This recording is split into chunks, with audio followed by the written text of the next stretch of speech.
Hi guys! So nata diri karon sa Makasandig Balulang Bridge. Ingon nila is Bibo og daghan na daw naka-display ng mga street food diri guys. Like sa Kugon Market. So atong i-try.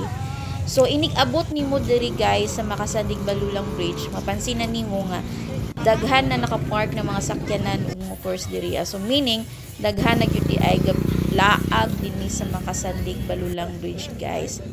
And also, murag favorite tambayan na ni sa mag-couple of families guys. Actually, wala na ako na-viewhan tanan pero na yung mga family diri nga gadala sa ilahang own table and chairs.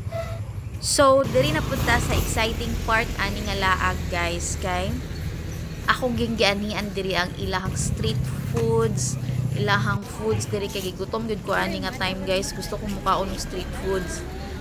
Ako kung ipangita diri guys is katong mga Korean foods like mga tteokbokki or I don't know pa sa mga pangalan guys pero katong mga spicy foods sa mga Koreans. Ug sa diri nga part sa video guys wala pa namo nakita ang katong sa Korean food. Nararay dudto sa tumoy. So nagtry mi nga mo palit og for dinner. Diri mi ni ate nasa like butter diri guys na fries, kwek and etc. So among gipalit dito guys is butter nila og bok choy. So lamig gyapon siya guys, nabusog mi. Og barato po siya guys for only 35 peso.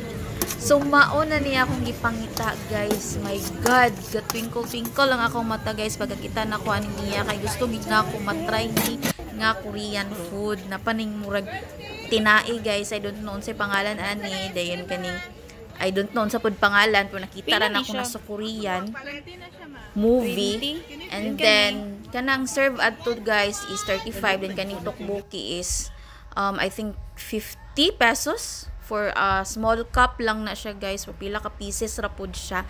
Igo ra gid sa mga duha ni Bert.